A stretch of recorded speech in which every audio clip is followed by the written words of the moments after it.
Rreth 11 vite pas operacionit masiv anti-kanabis në Lazarat të Gjirokastrës, tashmë fshati do të shndërrohet sërish në parcel të lëndës narkotike, por kësaj radhe me lejen e kryeministrit Edi Rama. Këshilli i Ministrave miratoi më 6 mars 2025 listën e parcelave ku do të lejohet kultivimi i kanabisit për qëllime mjekësore.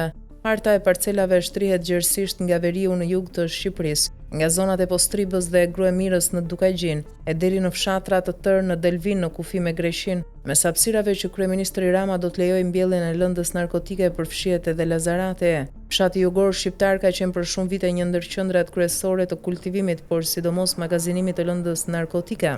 Qeveria Rama 1 vendosi të ndërhynte forcërisht në Lazarat me forca të shumta policore dhe armatime të rënda. Pas disa ditësh operacioni, policia zbuloi tonelata lëndë narkotike dhe arriti të arrestonte vetëm të moshuarat e të moshuarit që jetonin në fshat. Një numër i konsiderueshëm trafikantësh, të cilët llogariteshin në rreth 100 të tillë, arritën të largoheshin në kohë nga Lazarati, në ndyshimet se ishin njoftuar paraprakisht nga strukturat policore. Pas operacionit në fshatin jugor, fara e kanabizimit u përhap në të gjithë Shqipërinë, duke arritur kulmin në vitet 2015-2016. Përgjatë atyre 2 viteve, thuajse në çdo hapësirë të vendit gjendeshin parcela gjigande kanabisit, të cilat arritën ndjeshëm edhe trafikimin e lëndës narkotike drejt vendeve të Bashkimit Evropian. Ndërkohë fshati që konsiderohej dikur simboli i kanabisit u la në harres. Pas operacionit policor, kryeministri Edi Rama deklaroi shpesh se Lazarati do të rilind me rilindjen e tij politike, do të ndërtoheshin shkolla, rrugu i sjellsa dhe banorëve do t'u hapeshin perspektiva të reja.